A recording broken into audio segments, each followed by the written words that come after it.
Good evening, everybody, and welcome to the first ever rendition of the RLPC tier. And we are here for the first round of this championship in the United States of America at the Circuit of the Americas. Of course, I am V8 Field, and I'm being joined by the man, the myth, the legend himself, Austin Smith. How are you doing tonight, Austin? I'm doing fantastic. I'm very excited for this one, and since we are on the Racing Liga channel, as we should be, and there's a lot of Germans here, let me just say Guten Abend allerseits und herzlich willkommen hier zur Racing Liga Global. Yeah, so it's going to be a brilliant race around here. 28 laps we will be doing around this circuit, 2 DRS zones, and of course the very long straight down in towards turn number 12, as you can see on your screen track map. They'll be doing quite a long distance, 154 kilometers, and it's going to be a race of attrition, I would say. So Austin, I'm going to quickly just ask you, what are we going to be really expecting from the drivers coming into this one? We're going to be expecting drivers to take it cautiously whenever they are on the soft compound tire, which I would expect all drivers to use at some point in this race. Soft to medium seems like the best option here, but the soft tire is much faster than the mediums, 1.4 seconds per lap in a fresh condition. But it also has some overheating issues. It is not exactly an easy tire to keep a hold of, and it can go on you quite quickly. And with these drivers, they are all going to qualify on the soft, so the top 10, I think they're in for a bit of a struggle when it comes to the opening laps of the race. Yeah, absolutely. And just quickly before we jump into qualifying, which just has begun at this point, I'll quickly run down the grid that is being lined up. So taking the Mercedes seats this season will be taken on by Danny Moreno and Louis Welch. Then for the Ferrari outfit, Dario Yamuelo, I think if I'm saying that one right there, but Yamulo. Yamulo, okay. I'll make sure to get that one right. He's being joined by J. Cole, who doesn't fancy his chances in this championship, but you know what? We always do have hope. And a bit of a controversial Red Bull team, because they were not too happy that they were placed together. Obviously it was all jokingly, but OMG, it's Joe and HX4K will be lining up in the Red Bull car. The Racing Point outfit will be taken on by 2 CRG boys. Of course, the league admin, who's put in a lot of work to make this happen, Liam Parnell. He is the first driver, and then Dylan Warren, the fan favourite, I would say, coming into this one. And then we got the 2 Renault drivers, both Shazoo racers as well, Julian and Yari. For the Haas F1 team, Jake Benham, also known as Jakey D, and then Antoine as well. Those 2 going to be very competitive and up and coming esports racers. And this possibly could be the favourite to win the entire championship. The McLaren outfit, Barry Boromand and Josh Idle. Barry is not here tonight. His seat is being taken up by VRT Duza. Alpha Tauri drivers will be Nicholas Mateo and Ruben Vallejo, if I am saying that one right. Williams will be S2V Ruben, and then Pablo Jogler. And the final team is Alfa Romeo Shazoo Academy driver Kersey, and then SRT Lefted. And without further ado, qualifying is underway at this point. We will jump in, and we will see how they're all doing on their runs at the moment. So you can see we've got some drivers already out on their laps. If I could just actually quickly get everything up. I'm not tabbed into the game. That'd be smart if I did do that. But it seems like the first driver is about to cross the line to begin or finish up his lap. I think is actually one of the Racing Point drivers. It's who else but Liam. Yeah, and he's in this final sector here already. Very tricky, very slow at times. He just got through the slowest part of it. Now, double left-hander left to go. The first one, very easy spot to invalidate your lap here. That penultimate corner, final corner, not so much, but still very tricky here. He navigates it well, and it is a 129.1 for Liam. The first benchmark set by the league admin right here. Yep, a couple more times coming on the board. HX4K with a 28.8, but Josh Idle is just about to cross the line in the McLaren car. He goes into second position, 4 thousandths off of the current provisional pole sitter, you could say, as Dario crossed the line. He goes into sixth position. OMG, it's Joe popping it up into third. I'll try to catch someone coming towards the end of their lap. Filling in for Barry Burmand is Doozer, as I mentioned earlier. Unfortunately, he is not been able to complete this run, invalidated, which means Kersey will be the next one to cross the line on a run here, coming through the final corner, corner 20 to cross the line, and it is 11th fastest for him, just ahead of J. Cole. I believe the next car will be finishing up on his run, who's just invalidated as I go on board with him. Bryn, unfortunately, he's a reserve for tonight. He's filling in for Ruben, I do believe. And yeah, just coming into the box. One of the Rubens, we have to say there are 2 Rubens in the series, and both of them are not here tonight. I don't know why exactly, but we have Ruben Vallejo, who Bryn is filling in for, and then we have Ruben Pedreño, who is being replaced for tonight by VSR Andy, who's currently sitting in P4. So good replacement, I would say, for the Williams team there. To replace someone of Ruben Pedreño's caliber with someone who seems to be just as fast. Yeah, absolutely. Of course, Andreas Dormeyer is now going under the name of VSR Andy. He's just signed to VSR today. I believe it was announced at about 4 p.m. BST, so I think 5 p.m. CEST. I'm not too sure with all the time zones, but there is some drivers still pushing on laps.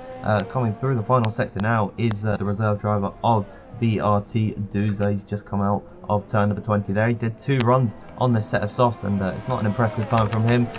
It's a 29.8.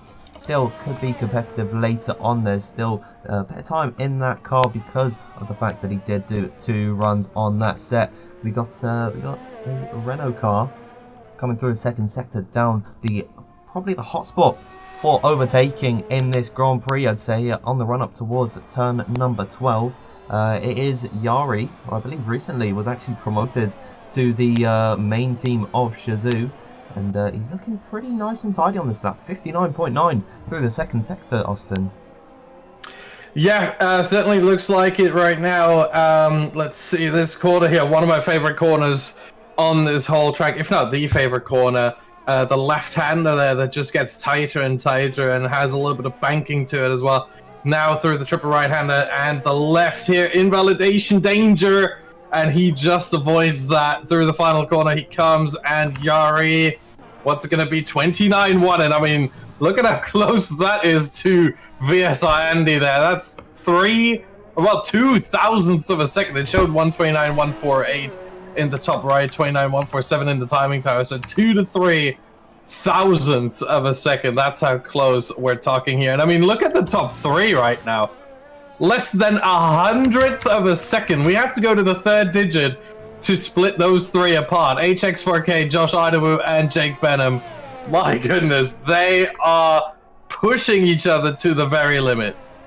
Yeah, Jake Benham is 8 thousandths off of HX4K, and he's in 3rd position. Josh Idawu splitting those 2 pretty much down the middle. Actually, we've got the gaps to the leader on the screen, and they are mostly within the second window, aside from J. Cole, who I don't think will be too happy with his placement so far. Possibly going to be looking to at least score somewhere higher up the order, but Julian just coming through the second sector split now into the final sector through this long left-hander on the run-up towards a very, very famous corner. If you remember in 2017, Max Verstappen getting his famous penalty for overtaking Kimi Räikkönen off the circuit, and coming through in towards turn 19 and turn 20, right on the limit and through into the braking zone to come up towards the line. What can the Renault car do? He puts it into 8th position. Strong placement already from the Renault team.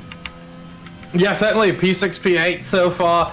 Still 4 drivers out there, including both Mercedes and both AlphaTauris, still without lap times. Bryn is looking to change that rather shortly. No, he has invalidated. Never mind then.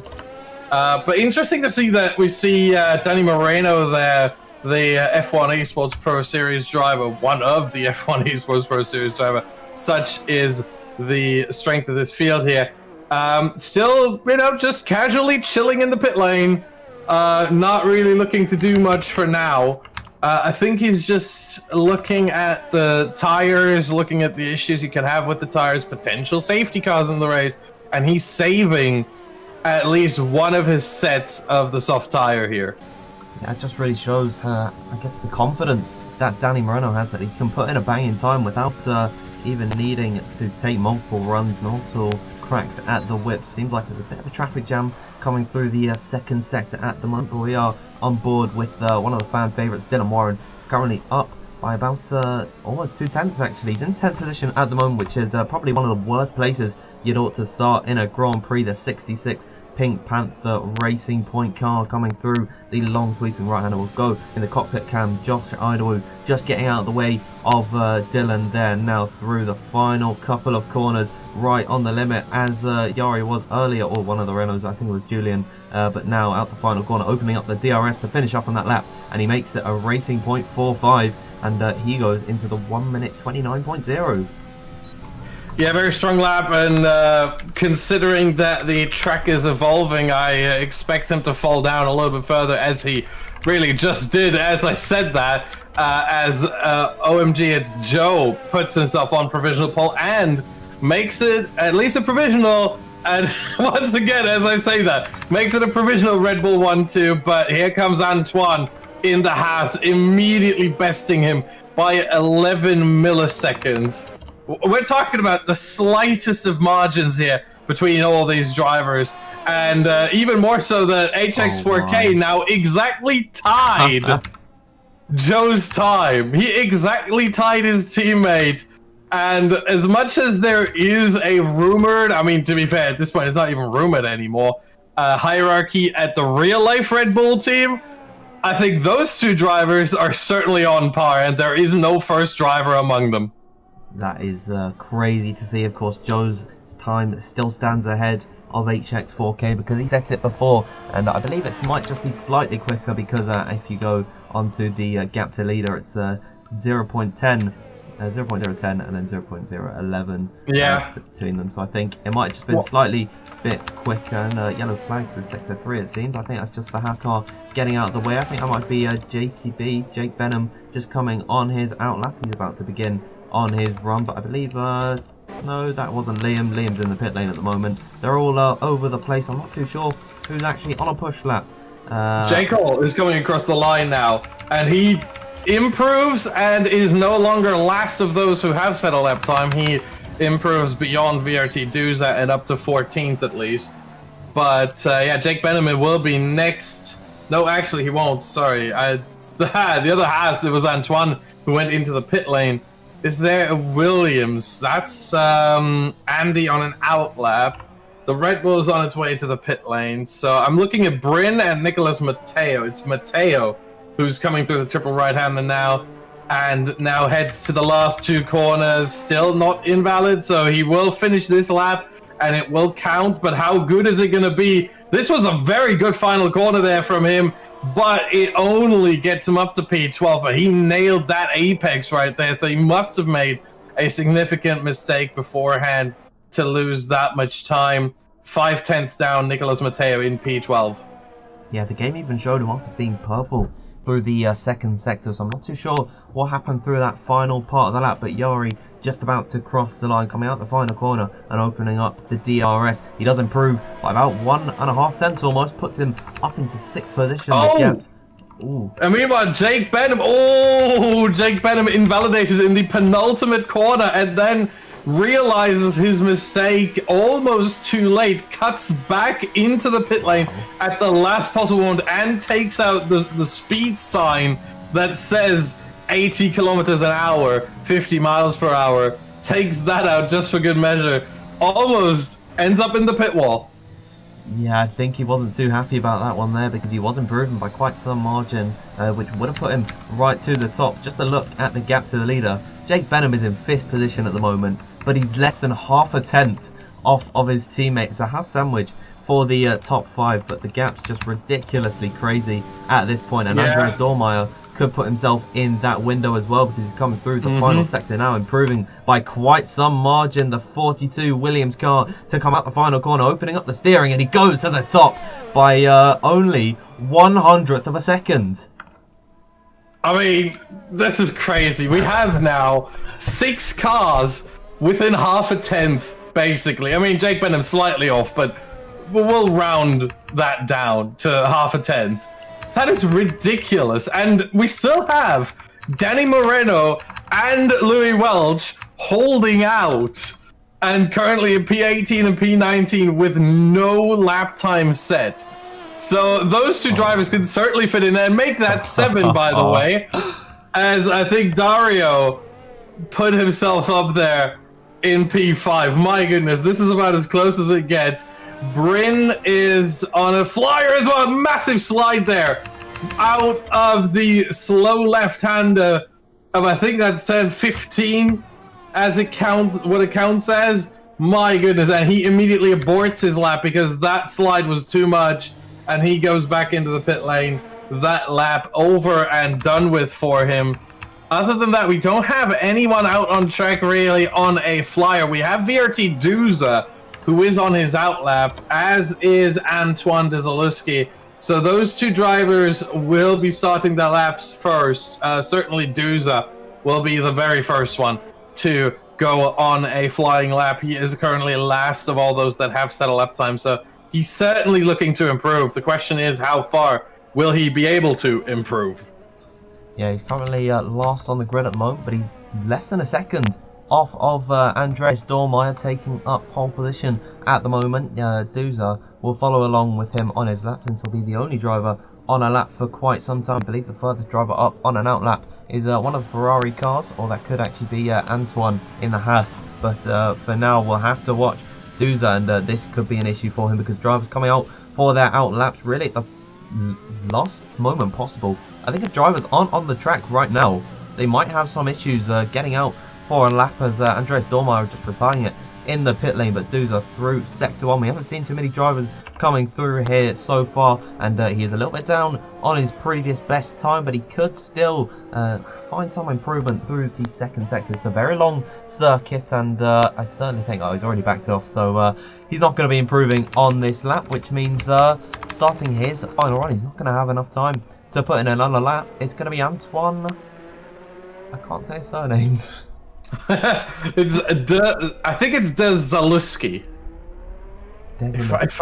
I hope I don't remember this wrongly. No, it is, yeah, Dezaluski. Yes. Yeah, well, I think enough about his name, but we'll just go by Antoine in this one, and we'll follow along with him finishing up this qualifying session. Less than a minute so to go in this. Of course, if they're already on a lap, then they can finish up the runs that they're on. A couple more retirements. Dario and Julian have retired. Danny Moreno not going to even attempt to go for a lap here, but Antoine through the first sector split. I didn't quite catch what time he is, if he's up on his time or not, but it is certainly looking like a pretty strong lap, and he is still pushing, so he's going for broke here to come up through to begin the longest straight on the circuit. One of 2 DRS zones along here, and we'll catch up with his time once he gets into the third sector at the second sector split, coming into the braking zone to he's very close to cutting it, but he is up on his time, and this is actually, it's a 100th improvement, and he only needs 100th to actually beat Andreas Dormeyer. Could he do the exact same lap as VSR Andy now? I think it'd be nigh impossible. Well, you got to remember track evolution. He might have a little bit more grip through these final corners here, and that might just about see him through, but he needs a perfect final sector, and across the line he comes, and it is an improvement into the 28.7s even, so he found half a tenth in that final sector alone. The middle sector, he lost 2/100ths of a second, by the way. He was up by 3/100ths of a second, but there goes Liam immediately up to P1, and now we're going to see them all come through very quickly. Dylan Warren stays P11, will be on the alternate strategy. Jake Benham goes P1, 128.5. Oh my days, what a lap time from Jake Benham. If that's not pole position, I will be thoroughly surprised. But with the caliber of the drivers here, as I was looking at Josh Idawu, and he just invalidated in the penultimate corner.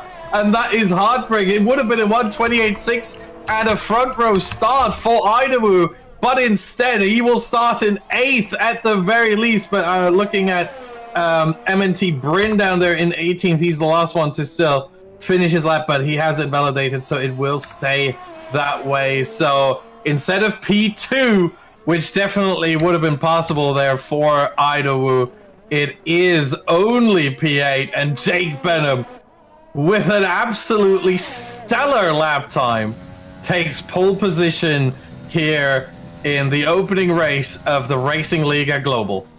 Unbelievable scenes there from Jake Benham, absolutely smashing it out the park, hitting it with a home run. He is on pole position, and he will be the first man to go in towards turn number 1. But you've got Liam Parnell, the league admin, alongside him. Antoine in 3rd. OMG, it's Joe in 4th. Andres Dormeyer didn't actually put in a final lap. Where could he have gone if he did end up finishing on that run? HX4K going to 6th. A good start for the Red Bull team. Dario in 7th. Josh Idawu invalidating on his run right at the death of it, where he could have been on pole position. I saw through the second set split, he was about 3/10 up. He probably backed out through the final part of the lap. Julian in 9th, and rounding out the top 10, it's actually a row 5 start for both rental cars. Yari starting in 10th. We'll run through the rest of the grid order once we get onto the formation lap, but now we have to see what the weather holds for us, and it's looking like it's sunny, but there's a slight bit of cloud overhead. Yeah, certainly makes the race a little bit more interesting.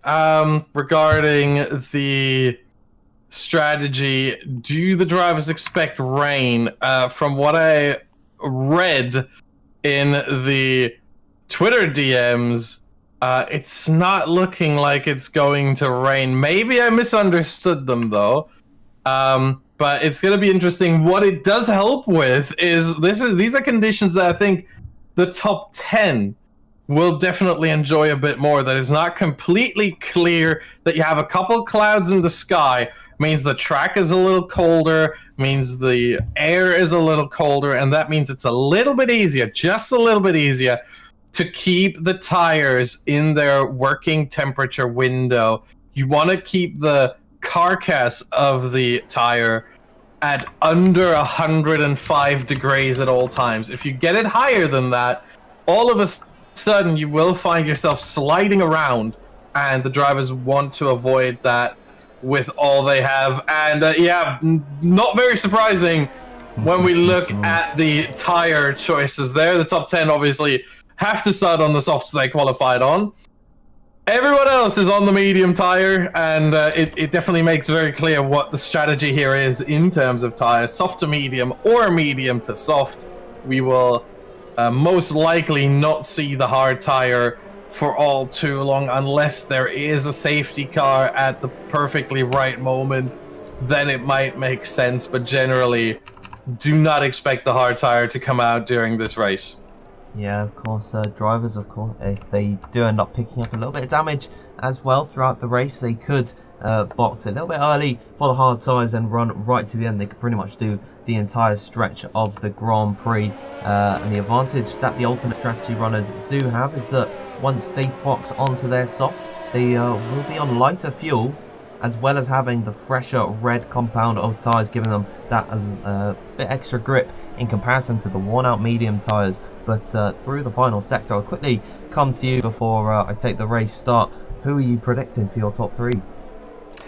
Oh, that is a very, very difficult question. I'm going to say for P1, with that pole time, you have to say Jake Benham. I mean, 2/10 clear of everyone, when everyone else was barely a few hundredths clear of everyone else.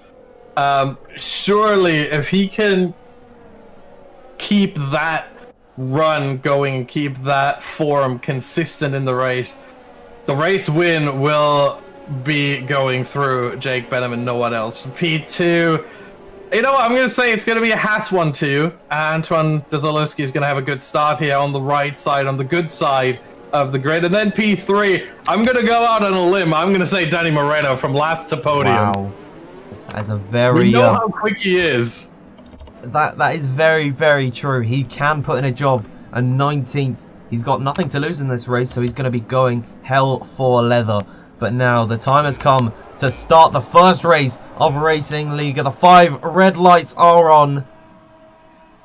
And we are underway. Who has got the better start? It looks like they're going to be pretty much even coming in towards turn number 1. Here comes Liam, though, with a slightly better start up the inside into the first corner. You can see it sneaking up the inside. That was OMG. It's Joe, and there's a car off. HX4K pushing off one of the Williams cars. They're going to be losing a handful of positions, but here's now side by side. Here they come through the S's section. Jake Benham pulling out ahead of Liam Parnell. Antoine just following up behind as there's yellow flags. It looks like J. Cole has had enough. I wonder if he's got any damage on that Ferrari car, but it looks like other than that they've gotten through very, very cleanly as HX4K continues to lose positions here. He started so high up on the grid, but he's just had issues from the starters. More yellow flags. I think that is J. Cole off again, but other than J. Cole's issues, it seems like it's been a pretty clean start. As there's actually a car around. It's Dylan Warren, the fan favourite.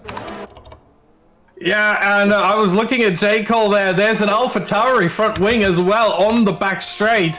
So someone has lost quite a bit there of their front wing. Either that is Bryn or Nicholas Matteo. I'm going to have to see who that is. It's Bryn, but it might be both of them. No, it is just Bryn. Matteo's still fine. So we do have a couple of cars slightly damaged already here early on.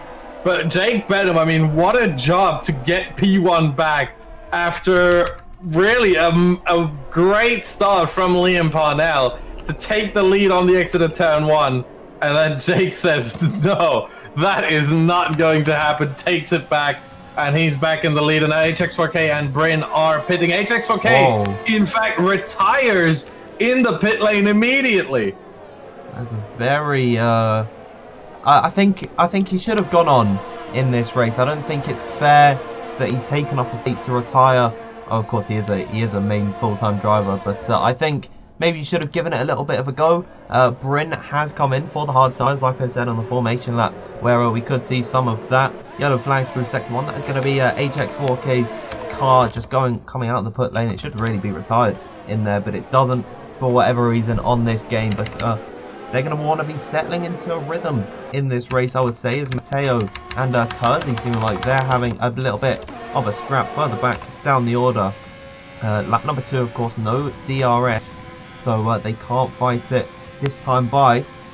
But yeah, it's been a really clean start otherwise.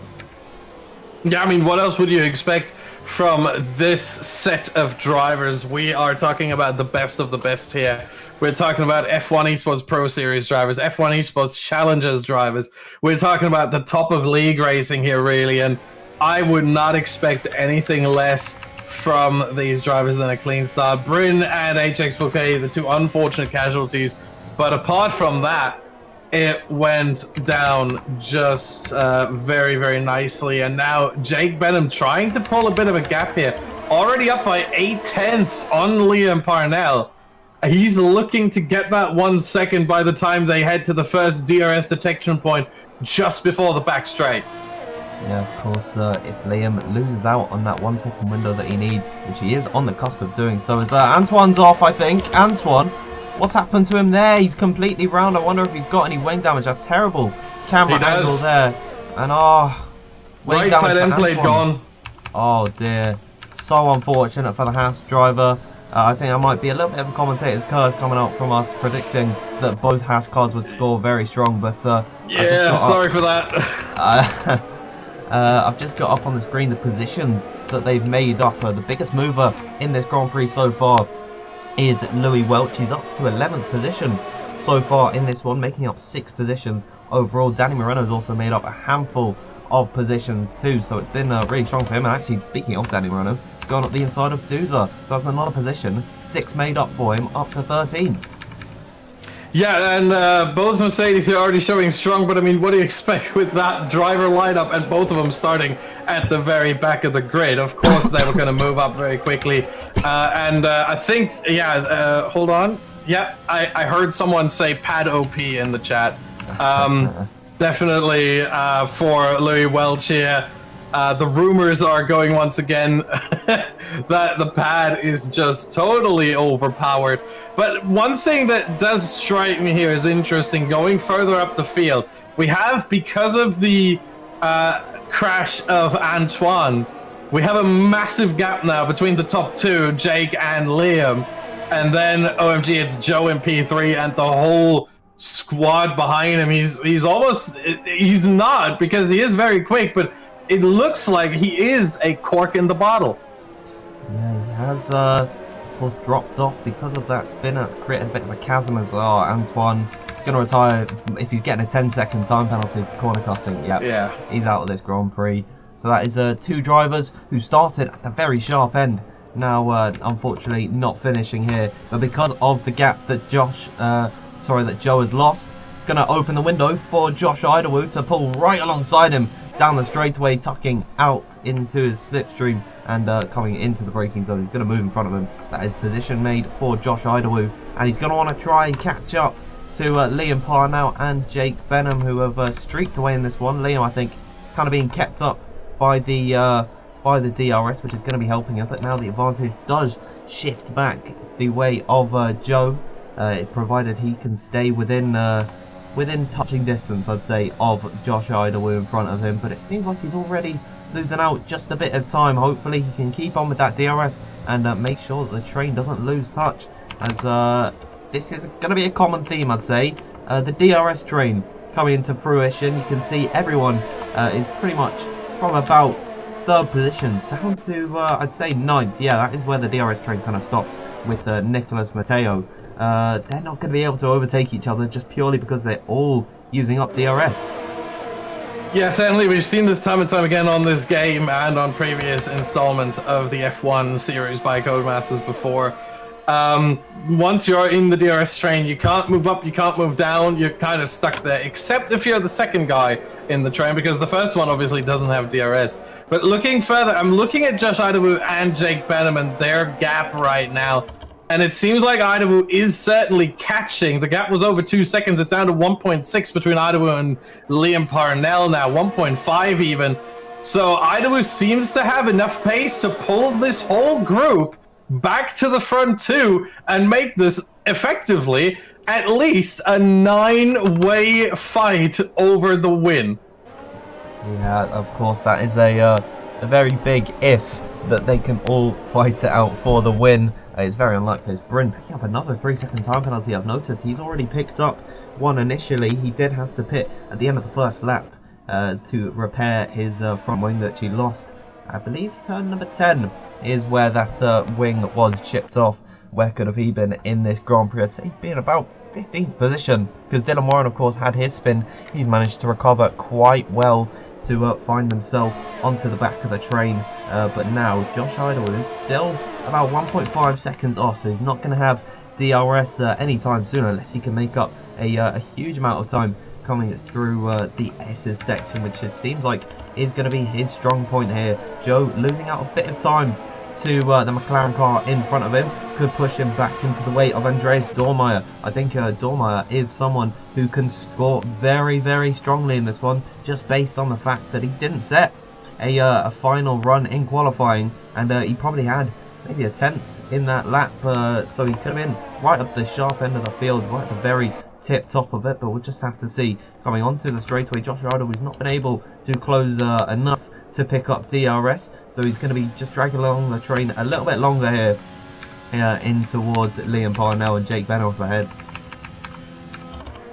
Yeah, I'm looking at Josh Idawu right now, still on his onboard, and he's seeing right now what he doesn't want to see, which is as Yari and Dario are battling here over P6, that might actually cause a rift in the DRS train here, right in front of them. Like, I understand that you want to get past in the DRS train if you feel like you're faster, but you gotta bide your time, because otherwise you're running risk. Dario apparently has now made it past, and he's still within a second of VSR Andy here, so he's still there just about. Will have the DRS on the main straight, so at least he saved that. But yeah, Idawu now under a second, but he doesn't have DRS. But what he doesn't want to see, is Liam Parnell and Jake Benham working together, not battling, which they aren't doing right now. And so he was with it a second, and now he's lost it again because of the DRS that Liam Parnell had, and he didn't. Can he get it back at some point here? He's closing in so much. Oh my goodness, he gained about 2/10 in the S's there alone. Yeah, really good from Josh Idowu, just keeping it nice and simple. Kersey in 10th position, picking up a 3-second time penalty for multiple warnings. Tell you what, I don't think Josh Idowu is actually going to have DRS here. We'll just see if out of turn number 10, he'd have had the notification or the little signal on the MFD, which has not come up for him. He's still within the second window, but he just slipped out of it towards the end of that straight as Nicholas Matteo now looking for a move on Jari, coming down in towards turn number 12. And Julian, I think, also might want to try and have a look in this battle, as he's just going to slip up the inside of his teammate. The two Renault cars going side by side. Jari's going to let him go through. I don't think he's too confident on those tyres at the moment. But Nicholas Matteo in a really, really good position here. He started in about, well, he's made up 6 positions, so he started all the way down in 15th position, now into 7th, and in the DRS train of some of the top drivers. When he'll be on the fresh softs towards the end, of course, all the other drivers in front of them will have an undercut, so he'll have some time to make up. And speaking of undercuts, Jari is actually coming into the pit lane already. The Renault car going to be the first to make his pit stop on lap number 8 here.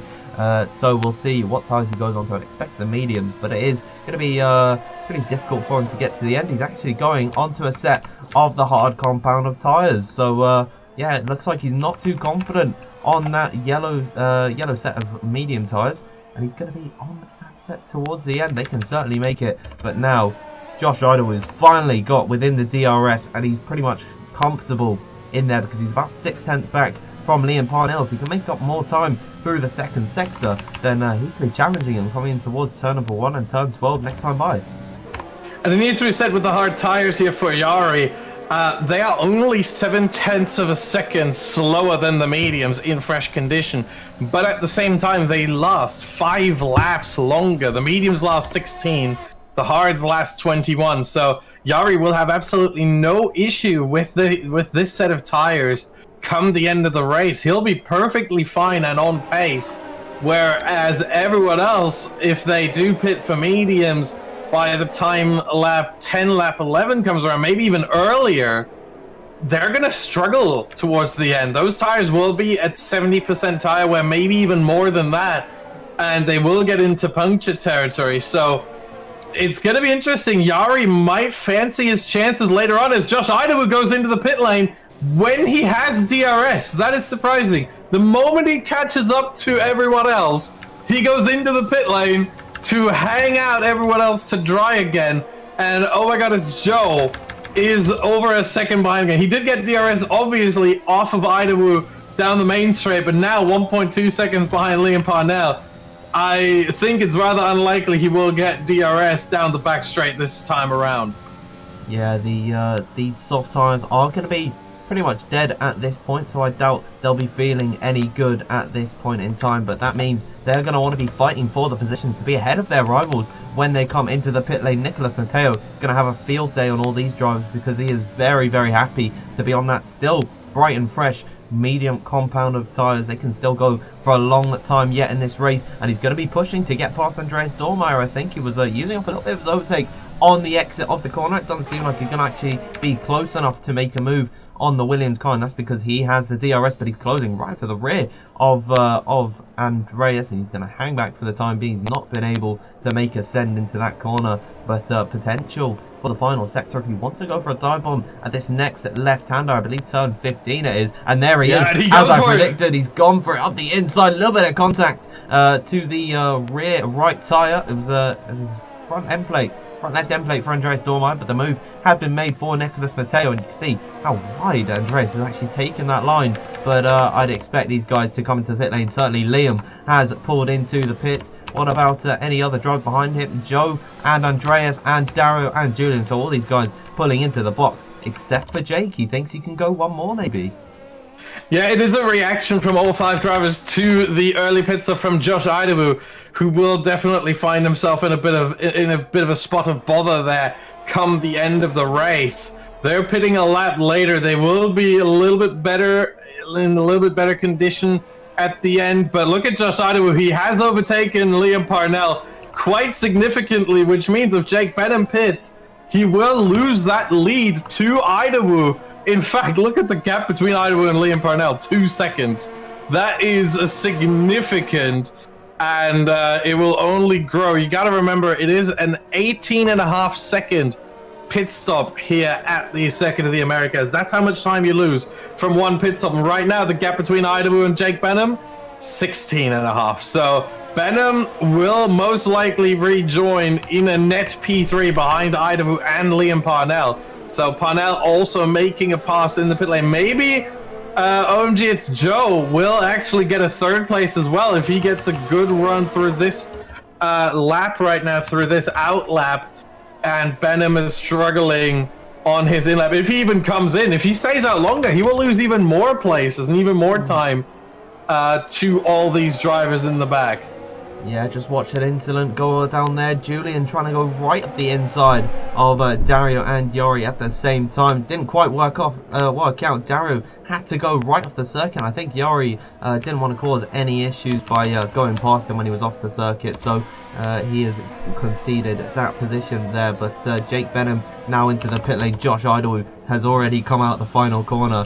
It's going to be a commanding race lead for the McLaren driver. We'll see where Jake Benham comes out in relation to his rival. He's going to be behind Liam Parnell and potentially Joe here. No, he's actually going to be quite comfortably ahead of him there. So yeah, that is going to be the net race lead order then. All the soft runners have pulled into the pit. Josh Idawu is now your net race leader. So it's been a really strong start from him. Liam Parnell, net P2, then downwards it's Jake Benham. OMG, it's Joe Andreas Dormeyer on a set of hard compound tyres. He is also not confident in those mediums to take them all the way to the end of the Grand Prix. He'd rather be safe than sorry, and that is going to lead him to losing a lot of time to the driver behind him, Dario, who's finally broken free of the two Renault cars, causing him issues in this race and them having their fights. He's now got DRS on the Williams car. He's about 6-7 tenths back from Andreas at this point, so I don't think he'll want to go for a ridiculous kamikaze dive bomb, but he is closing up to the rear of that Williams driver, and yeah, now he's not close enough as we've seen another time penalty coming out. I believe it was Danny Moreno actually picking up 3 seconds. Yeah, it looked like it. I'm going to quickly check to make sure that that is accurate. And in MNT Bryn got one as well. But yeah, both of them for Bryn now. The third penalty, he's on 9 seconds. Maybe yellow flag. Danny Moreno is out. He's in the pit. He retired. Yeah, he retired in the pit lane. Why? I don't understand. I'll have to ask him about that one later, but he's made the call. He's not going to be racing anymore in this Grand Prix. That makes it 3 retirements and 3 sort of favourites for this race. If this keeps up throughout the season, then some drivers who are further back down the order, they could maybe get some surprise points. But Dario now on the rear of Andreas. He's within 4 tenths, and that is kind of the comfortable range that you can go for a send into a corner. We'll see if he wants to really attack the newly signed VSR driver. So now coming in towards turn number 11 here, braking a lot later. You can see how much more confident he is. He locks up pretty heavily there, could compromise his exit ever so slightly, but now just that supreme grip and the able to get on the power a lot earlier, and the DRS of course assisting him down the straightaway to now right up to the rear of Dormeyer. Is Dormeyer going to defend this? Is Dario going to go for the set? He's certainly going to go up the inside line, and he makes the move stick on the left hand side. He's now into a net P5 at this point in the race. Yeah, and I think it's a smart move from Andy to not fight this too much for one simple reason. I think he knows that Dario is faster right now, and he can now use Dario. He can use that Ferrari in front of him to be pulled closer to the net top 4 of Idawu, Parnell, Benham, and Joe. So he's going to just stay behind, use the DRS, be pulled along, as he hopes Dario gets closer to those 4. Yeah, so at this point in the Grand Prix, I'd say that they've all kind of settled into their own individual rhythms, and I'm just going to quickly run through the ERS situations. You can see Josh Idaho's got 25%, Liam Parnell at 75%, and that could be crucial later on in the race as Duza picks up a 3-second time penalty. Josh is not too far off the back of his teammate in this one, and it might be smart for Duza to maybe just play the team game and not hold up Josh too much just for the sake of his race. They're running completely different strategies. There are no winners really when you are holding up both drivers. And one thing you'll notice in this race is that Jake Benham, he certainly could have gone for a move by now with the gap that he has to Liam, but he doesn't want to, and that's because I'd expect him to try and be tyre saving already at this point, just so he can securely get to the end on this one set of medium tyres.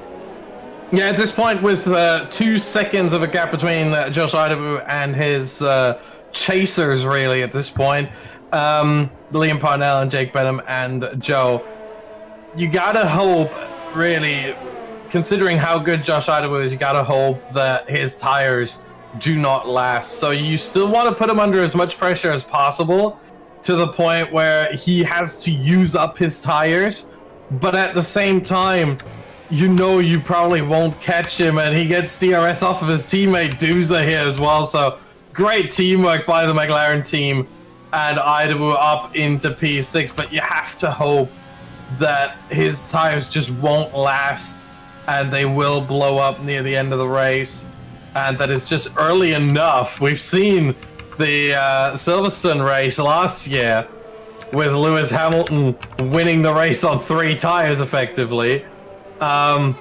It can very well happen that it blows up late enough that Idaho still wins if it happens in the final corner, for example. But yeah, it's going to be tricky for them to somehow work this out and get this done. I'm pretty sure Duza is going to try to hold these guys up a little bit to make sure they lose even more time to Idaho here and give his teammate a clear path. As here goes Benham now on Liam Parnell down the back straight and into turn 12, and he gets that move done up into a net P2. Goes Jake Benham. Yeah, and I think he's just had enough of sitting behind Liam, and maybe he's thought, I'll take that position off you, I'll fight the lap cars, and you can maybe lose a bit of time behind him. I think that could be a smart move from Jake Benham. It really puts Liam in a bit of an awkward position if he can get past the slower McLaren car of Duza, who is on pretty worn out medium tyres since the beginning of the Grand Prix. Just crossed over to do 14 laps on that one set. They're not going to be lasting too much longer. He'll start to think about his pit stop in maybe the next 3 laps. I'd say is lap 18. I'm pretty sure is where they would want to pit for the set of softs to go to the end. They kind of crossed that window. If they wanted to go onto the hards, they should have done that a long time ago. So Jake Benham, he's about 5/10 off the back of this McLaren car, and I'd say through this sector especially, he's not going to be too happy to be sitting in the dirty air of Duza. But now onto the DRS detection zone. He might even try and get it in towards the corner if he's brave enough. But no, he's going to hang back for the time being. We'll see him now opening up the steering and now to put it flat out, foot to the floor, to go into the slipstream, opening up the DRS, not even using any of his overtake. What about Liam though? Can Liam find an opportunity to get past Jake Benham? He's not going to be able to, but he does find a way past Duza, and Joe unfortunately has drawn the short stick in that bout. He's behind the McLaren car, going to sacrifice quite a bit of time if he can't find a way through. He's going to go for it, yeah, up the inside in towards turn 15. That is a good move from Joe. Yeah, fantastic move. I love this corner so much for exactly that opportunity. We saw it with, I think, Dylan Warren earlier, and now we see it with Joe on Duza here to get a position as well. It's a fantastic spot to mount a surprise overtake on your opponents. Pablo Jogla is the first one to pull the trigger on the pit stop from medium to soft, and expect more drivers to come next lap or lap 17. This is a tad bit early, but it's certainly justifiable here for Pablo Jogla, and he will have the fastest tire and the fastest car on track right now, but that will only last for about 1 lap as Josh Idaho just picked up a 3-second time penalty, and that may alter the course of this race. Yeah, that is going to be dreadful for Josh here. If he can't stretch a 3-second gap, Jake Benham will be taking the lead. And what's worse for the McLaren driver is that he is in traffic. He's got Dylan Moran in front of him. He's actually going to go defensive, I think, or maybe he's just not going to try and fight. Yeah, no, he's going to let Josh stick to his line. I thought he swung to the left-hand side to hold the inside line for the Welshman, but I'd say he's probably going to start thinking about his pit stop, and he doesn't really want to screw with everyone's races. What you'll notice is that these medium runners are going to go a little bit longer on the set of softs. That's why Pablo Jogler, he's been able to do quite a bit of time with Dario. Sneaks up the inside of Duza, but he's going to be going 12 laps, which none of the drivers did on their initial pit, as the leader actually, Nicholas Matteo, he's going to be definitely tipped for a podium because he's the leading alt-strat runner, and he's quite a bit of the way off of Josh Idlewood, but maybe he can claw back some time. Of course, running less fuel, they'll be putting less load into the tyres so they can go a slight bit longer. But yeah, we'll see where they come out in relation to the other drivers. It seems like he'll be right behind Julian, and this will probably be actually both Renault cars, but it'll be one of the easiest moves of his life. Yeah, and once again, I said this earlier, but it still is important to bear in mind the difference between fresh softs and fresh mediums is already 1.4 seconds. Now take into account that you've got hard runners in front, the gap there is 2 seconds. And now take into account that these hard tires aren't fresh either. So we're talking about 2.5 seconds a lap between Nicholas Matteo and the hard tires of Julian, Jari, and Andy. And then we get to the top 5. So he's going to be absolutely storming through the field right now. And every overtake should come easy, at least at first, for Nicholas Matteo. Obviously, these soft tires wear out a lot quicker, so it won't be easy later on. But right now, he should make moves, and he should make them quickly. Yeah, and he's already dispatched of both Renault cars because he goes up the inside of Jari, and he's up into 7th position where he already was before the pit stop window even came. He's got 2 seconds to the back of Andreas Dormeyer, VSR Andy, of course, and you'll see that gap completely come down, so he'll be siding his way through the field. He's already made up 2 positions from his outlap. He's going to soon make up a 6th, but it is only a matter of time before his tyres do begin to run out, and there's just a show as how quick those tyres are. Pablo Jogler, 32.3, that's the fastest lap. I'd assume that's probably going to get beaten by Nicholas Matteo, who's already brought the gap down to 1.5 seconds. I wouldn't be surprised if he makes up enough time to be within DRS range. Coming down in towards turn number 12 as Jari unfortunately picks up a 3-second time penalty. That is one thing that Andreas Dormeyer also has to contest with, because he'll be losing out this position anyways. But already, oh my goodness me, the DRS detection zone just about to come here, and making up 5/10 through the first sector. Nicholas Matteo is flying. Yeah, the final sector is going to be even more of a time gain for Matteo, because it is the slow sector, the sector with the most corners. First sector, half a second. Second sector, you won't gain as much because you really only have about 2 corners in there. But the final sector, this is where he gains. He's not past Andy just yet, but he will do the same thing again that he did just last lap. And there it is. Goes for the switchback there down the inside. And that's another position taken for the AlphaTauri. And now the hunt for the top 5 begins. And look at how many laps he still has left to do it. 10 more laps to go, and Matteo is only 9 seconds behind the leader. Well, all he needs is 6 seconds, of course, because with Josh Idlewood, and oh my goodness me, look at that for a fastest lap. 31.999 for Nicholas Matteo. That is just absolutely scorching time. That's almost out of this world. It's like they strapped a rocket to the back of that AlphaTauri car. He's already 2.5 seconds back from Dario, a top 5 position on the horizon for him, and a podium certainly within his crosshairs as Pablo Jogler making it up into the top 10. This is where the complexion of the Grand Prix completely changes, as Louis Welch has also found himself in a very strong position. 1.3 seconds off of the back of VSR Andy, as now he might be able to get within DRS range. He's not going to be able to do it for the time being, as Kersey picking up a 3-second time penalty himself, and Dylan Warren were having a scrap around about this time last lap. So it seems like they are pretty much infighting on the soft tyres, which is not what they want to do. They'll be burning out too quickly. As Pablo Jogler now making his way up into 9th position. He gets ahead of Yari, and both Renault cars almost out of a points paying position. Julian's already lost that P10 that he needs, and it's really unfortunate for him that is the case. But now we'll just check the gap between the leader and Nicolas Matteo. 7.4 seconds in the space of a lap. That is 1.5 seconds quicker.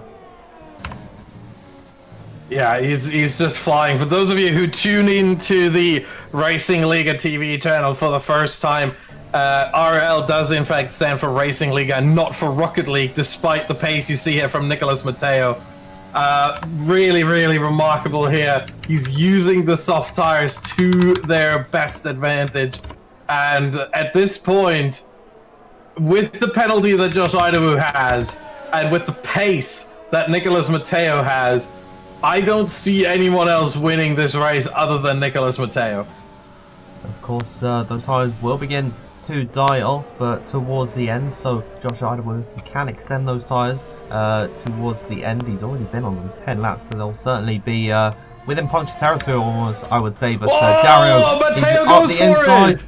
Yep, Nicolas Matteo up the inside line of Dario before the straight even comes, and it's not over yet because Louis Welch is on the back of VSR Andy for 7th position here. Now coming down onto the straightaway, easiest move that Louis will ever make. He's into 7th position in this race, but Nicolas Matteo now is, how close is he to the back? He's 6.3. He's almost within the range that he needs. Wow. Yeah, but he needs to still clear 3 other drivers. The range to Idawu doesn't really matter at this point. He needs to get into 2nd place because of the penalty. But no one else in front has a penalty other than Idawu. So he still needs to get those 3 places on track. And we know with the DRS train it's going to be difficult, but he has the grip. He has the tire advantage still. He's on his 4th lap on these tires right now. That's a 3rd into the lifespan of them. That's not far. His tires will be right now at around 25 to 30% tire wear. That is absolutely nothing. That is that won't affect him whatsoever. He's 5.6 seconds off of the back, as Yari losing more positions to Kersey behind the academy driver, getting past the main team driver. It's like an AlphaTauri car overtaking a Red Bull driver. But speaking of AlphaTauri cars actually overtaking Red Bulls, Nicolas Matteo's next target is OMG It's Joe, and well, he's 2.1 seconds off the back, and the difference between this move and the rest of his moves that he'll be making in this race is that Joe is going to have the advantage of DRS. He's about to lose it actually to Liam in front of him, but he is still within that 1 second window that he does need. 2.3 seconds is the gap, so I think Nicolas Matteo isn't actually gaining as much time as he would have liked to, as Pablo Jogler making it past his teammate up the inside of turn number 12. The moves just keep coming faster for these guys, and the hard runners, well, I'm pretty sure they'll be regretting their strategy choice at this point. Yeah, at this point, I think it's safe to say that was the wrong call to go on to hards. The mediums are the better tire around here, the better race tire. And especially if you look at that the shadows are coming in more and more around this track. It's getting a bit darker here, which tells me that the hard tires might actually struggle to stay up to temperature. The mediums, definitely the best choice. At this point, well, actually, at this point, the softs are obviously the best choice, but if you started on the softs, the mediums are the better choice here, and I think they're paying for playing it too safe right now, unless, of course, we see the drivers on the mediums, the 5 of the top 6, get punctures, or some of the 5 drivers there get punctures in the final laps of the race. Then, of course, the hard runners would be vindicated. But I don't see that happening. Certainly not for Benham, Parnell, Joe, or Yamulo. For Idawu, it might still happen. But speaking of Idawu, Nicholas Matteo, who is hunting all of them down. 4 seconds to Idaho and 1.3 to Joe. He's so close. He can taste it. He can see it. And he still has 6 laps left to do it. I mean, if this... the only way Nicholas Matteo doesn't win this, and I really don't want to jinx him. I hope this does not turn out to be a jinx. But the only way Nicholas Matteo can lose this somehow is if he gets damaged. In any other scenario, he will win this race. Yeah, well, let's hope that is not the case, but he is already within the DRS range of Joe, and I think he'll want to dispatch him as quick as possible, but I just want to bring attention to his ERS levels. He's got 87%, 94 in the braking zone, so he is at such an advantage. Louis Welch making the move as well on Dario as, well, he's had a storming drive as well. Both of these guys starting outside the top 10 and having the free choice of tries, both choosing the mediums, and they've just executed their strategies to perfection here though. Nicholas Matteo is 4/10 off the back of Joe, who is obviously feeling the pressure from him here because he's lost quite a bit of time to the back of Liam Parnell in front of him, and I think Matteo is just going to go, you know what, I'm going to send this as soon as I possibly can because he's using his overtake down the straightaway. He's opened up the DRS and he's right in the wheel tracks of the Red Bull car as he has opened his DRS as well, and I think he's also pushing is Joe. He doesn't want to give this position up to the AlphaTauri car, but he goes right up the inside coming in towards turn number 12 and he gets the traction down. He's into 4th position here. What a daring move from Matteo, sending it all the way from Narnia, and he actually gets it done. What a move! This was Daniel Ricciardo-esque right there from the Spaniard, and he's got 3 more in front, really 2 more in front that he has to overtake on track, as Josh Idaho, we mentioned it quite a few times at this point, has a 3-second time penalty to his name. Here goes Matteo on Parnell. Parnell doesn't even fight it very much. That's what I expected with Joe, because I looked at the guys who were in front of Matteo a lap ago, and I thought, hey, these are all 4 drivers from 4 different teams. No one has any incentive to battle hard with Matteo because they know they will lose the position to him anyway because of his pace and the soft tires, so why would they battle? But that just leaves everyone more vulnerable. If they had 2 cars from the same team in the top 4 there before Matteo overtook him, then there would have been the option. Is Louis, what is going on there?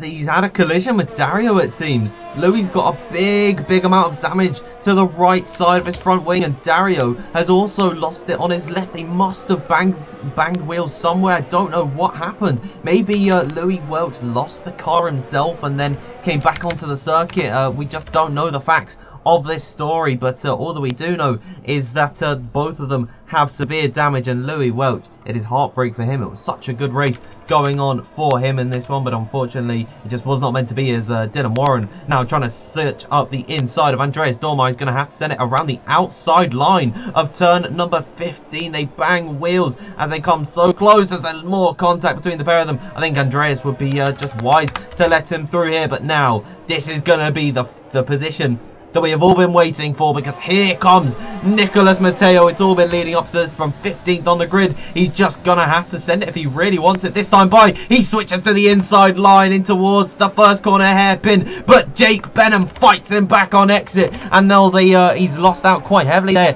to the Haas car. He doesn't want to give this one up, but he's got plenty of ERS to play with, and Josh Idaho, we've got to be very happy about this one. Louis Welch and Dario, both of them retiring in the pit lane. That makes it 5 DNFs in this one. Yeah, already you said it at the start of the stream. This is going to be a race of attrition, and I think we're seeing that right there. 5 DNFs here in the season opener, and now Matteo sizing up Benham for another move. He has so much ERS. Why is he not using all of it? Why is he not using the ERS? I don't understand this. Here he goes now. To the left, down the inside of Benham, and Benham can't really do much. He's on 1% ERS. He can't fight this anymore, and Nicholas Matteo is now the net leader of the race after penalties, and he still has 3 more laps to go to actually make this a win on track. Yeah, I'll tell you one thing.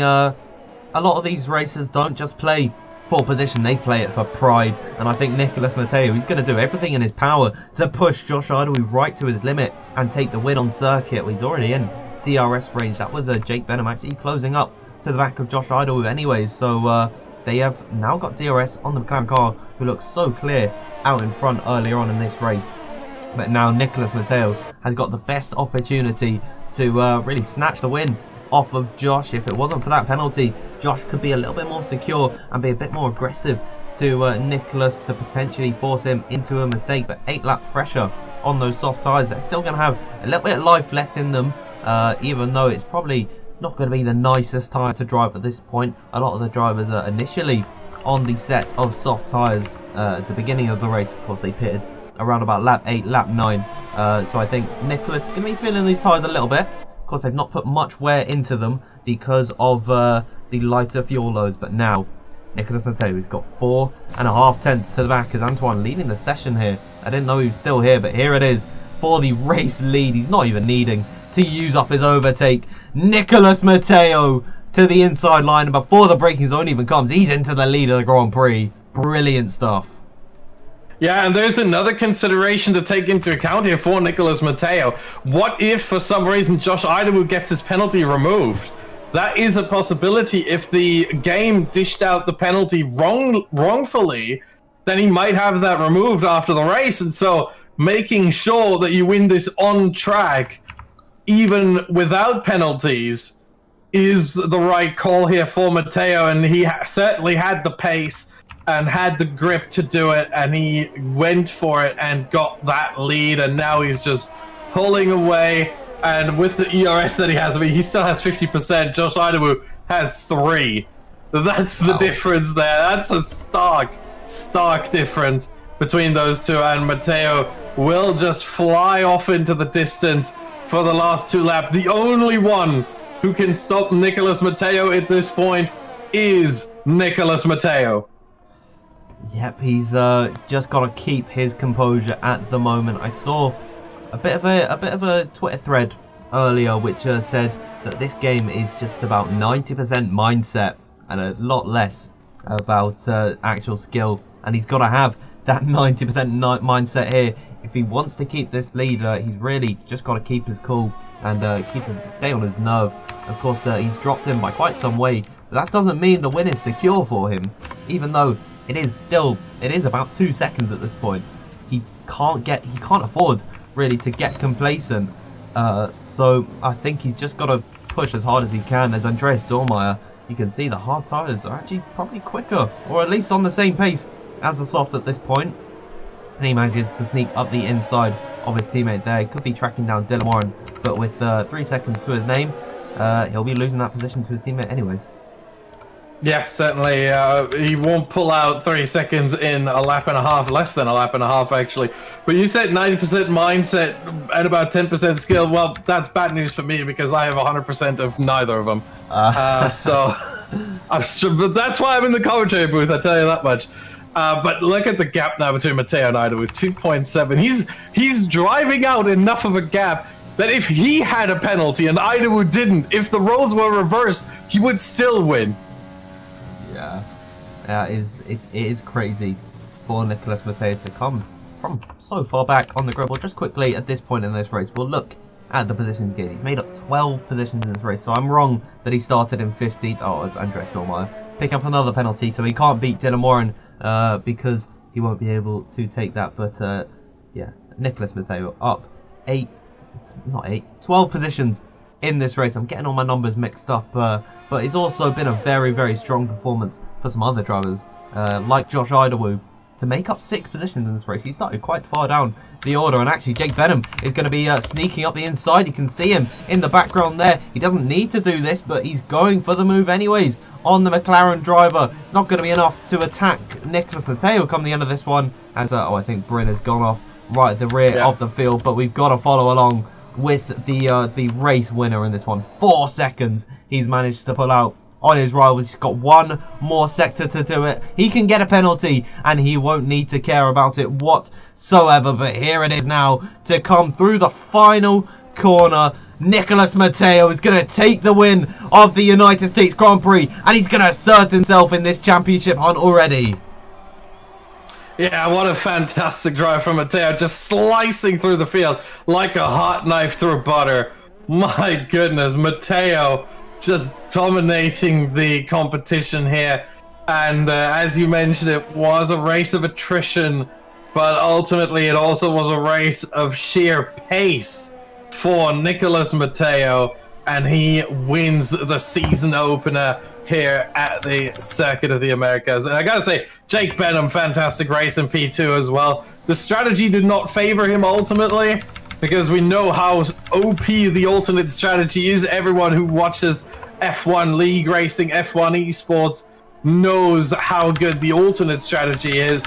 And so Jake Benham was kind of doomed from the start. Liam Parnell in third also did very well here to hold on, and ultimately a P5 for Josh Ida, who still gained 3 places from that P8. Without a penalty, it would have been a P3 and it would have been a podium for him, but still I think he'll be more happy with the result than sad about the penalty, and he will take some things to learn from this one and just come back stronger next time.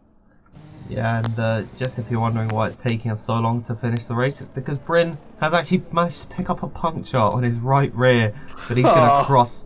It's really unfortunate for him, but he's going to cross the line to finish the race, and that rounds off round number 1 here. We'll try and get the top 3 finishers into the commentary box for interviews. Hopefully they'll be escorting themselves to the waiting room very, very shortly. I think they've actually been asked. Do you guys want to do it? Yes, we would like to do interviews, Liam. But what a win for Nicholas Matteo. He's going to be absolutely thrilled about that one. We'll have a full rundown of the positions. Nicholas Matteo taking the win. Jake Benham in P2. Then Liam Parnell in 3rd position, rounding off the podium. OMG, it's Joe with a strong performance, maintaining his grid position in 4th. Josh Idaho, of course, leads, losing out on penalties in 5th. A bit of a dark horse performance from Pablo Joglar to come home in 6th position. Of course, he jumped Dylan Warren and Andreas Dormeyer on the penalty front, as Dylan Warren takes up P7. Andreas Dormeyer with the not so ideal strategy in 8th. 9th position for Yari Duza, rounding out the points in 10th when he was right down the order for quite some time in this one. So really well done to him. Kersey in 11th. 12th for Julian J. Cole, managing in 13th. 14th for Bryn. He is the last of the finishers, and the 5 DNFs in this race: Louis Welch, Dario, Danny Moreno, Antoine, and HX4K, who didn't even make it past lap number 1. But with that all being said, we've come to an end of this Grand Prix, and it's not looking like anyone's in the waiting room yet. So I guess I'll just come to you to ask, what are your thoughts on that brilliant Grand Prix? I mean, this is how you want to kick off a season, isn't it? This was a thrilling race, and we had a car just storming through the field, getting the fastest lap in the process as well, so the full 26 points go to Nicholas Matteo here. We had great battling from first lap to last. We had drivers retiring, and I want to just pay some respect to Bryn. He finished last, but one thing that I think is very important about F1 and the spirit of F1 is to never give up. He did not score points.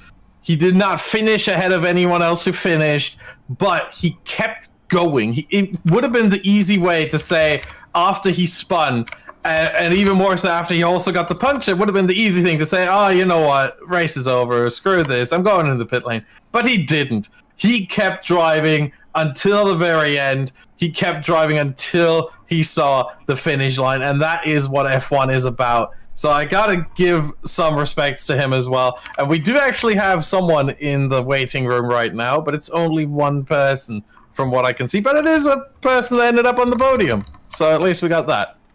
Yep, so I guess we might as well just bring the man in here. Hang on, I've just got to work this one out. Here we are. I should have... It's not worked for some reason. There we go. Liam, can you hear us all right? Yes, I can hear you. Okay, brilliant stuff. So you managed to pick up P3 in this Grand Prix. Just kind of give us your thoughts on how that race went, in your opinion. Oh, I think it went really, really well. I wasn't expecting to be anywhere near the podium, to be honest. So, yeah, I'm delighted to be on the podium today. It was probably the sweatiest race I have ever driven in, so, yeah.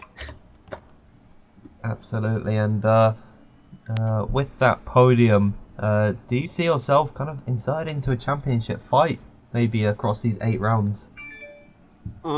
Yeah, I think I can come through the consistency. If I get a lot of top 3s, top 4s, top 5s, then maybe I can have a word in the championship fight, but yeah, it's gonna be really, really tough, but I hope I can maybe, you know, have a chance at the title. Yeah, absolutely. That's all the questions that I have, but really well done. Austin, is there anything you'd like to ask to our third place man? Yeah, first off, I would like to know what was going through your mind when you went in the pit lane and I think it was Jake who stayed out. Were you thinking immediately, oh, I got that position? Yes, I thought he was gonna drop off really, really hard. But surprisingly, he was actually really quick on that last lap on his ops. So yeah, I was really surprised. And yeah, he used the advantage on the tires and yeah, drove away. I had to push really hard to stick with him. But when Nico came, there was pretty much no chance to get back into the DRS of Jake. Yeah, and next race, next week, Mexico City. What are your thoughts on the track? You like it? How do you rate your chances? Oh, horrible. I don't see anything good coming there, but yeah, you never know. I didn't expect anything today. So yeah, I wouldn't mind if I get another good position like today. Alright. That's all the questions I have. So once again, congratulations on your podium. And thank you very much for being part of the interview. Liam. Thank you. So I've just asked in the Twitter chat. Apparently Nico can hardly speak English, so I think we might have to let him off for the podium interviews. But I think touching on the topics of languages, I think it's only right that we pay some respects to the German viewers who may or may not still be watching, and I don't know anything to do with German, so I think Austin, maybe just like a few words in your native tongue. Oh jeez, you're putting me on the spot here. It's weird for me to switch between English and German, but I can certainly try. Ja, das war also das erste Rennen von 8 der RL Global hier auf der PC-Plattform, und wir haben noch 7 weitere Rennen und wir haben natürlich auch Rennen auf der PlayStation, die Elite GP1, 2, 3 und 4, und die könnt ihr alle sehen hier auf Racing Liga TV. Einfach den Abonnement-Button drücken und dann seid ihr ständig auf dem Laufenden, was Racing Liga TV angeht. What he said, I'll work out what he said. I'll work out what Austin said later on tonight. But it doesn't seem like we're going to be getting Jake Benham in the commentary box, unfortunately. And Nico is confirmed to not be turning up. So for all the English viewers still watching, it has been a pleasure to take you through this Grand Prix alongside a very esteemed commentator in Badgerman or Austin Smith. Stop it! But of course, next week, as previously mentioned, we will be heading to the Mexican Grand Prix. But for now, have a very good evening or day wherever you are in the world, and we will see you next time. So thank you and goodbye.